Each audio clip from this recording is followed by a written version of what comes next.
Kumambyo po ang kampo ni President-elect Rodrigo Duterte sa pahayag niya tungkol sa media killings.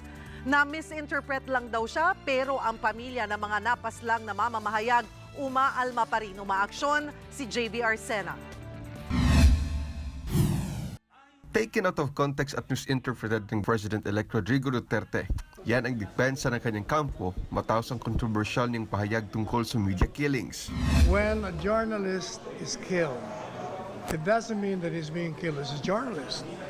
That person is being killed because he has done something wrong to another fellow man.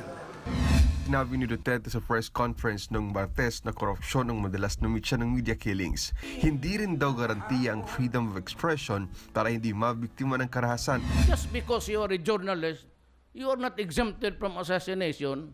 If you are a son, Nangako naman ang kampo ni Digong na bubuo ng special task force kontra sa extrajudicial killings. Pero sa kabila nito, maraming pa rin ang umalma. Tulad na lang ng pamilya ng pinaslang na tabloid reporter na si Alex Valcova. Nasabi po niya yun. Grabe naman po kayo. Tinabi ko po dun sa tao niyo na malaki ang tiwala ko, tapos sabihin po na mukhang na pera-pera lang.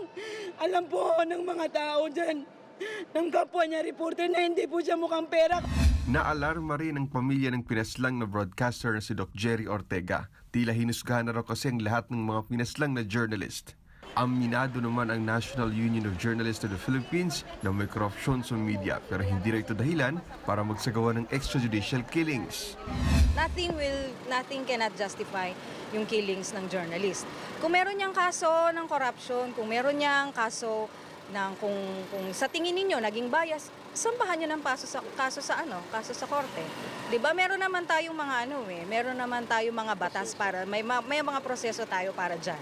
So dumaan tayo sa tamang proseso. Kasi ang problema, hindi pwede shortcut dito. Kasi yung ating president-elect mukhang sanay sa shortcut, no? Maging ang ilang foreign media organizations umalma rito. Nanawagan ng Reporters Without Borders sa mga mamamahayag na i-boycott ang mga press con ni Duterte hanggat hindi siya naglalabas ng public apology. Habang ang Foreign Correspondents Association of the Philippines o FOCAP sinabing posibleng maengganyo lang ang masasamang elemento na gumawa ng masama sa mga taga-media. Kinondenan na rin ng kampo ni incoming Vice President Leni Robredo ang pahayag ni Duterte. Alam niyo si VP-elect Leni Robredo ay isang human rights lawyer. Kaya para sa kanya ay hindi katanggap-tanggap ang anumang klase ng pagpatay at anumang klase ng karahasan.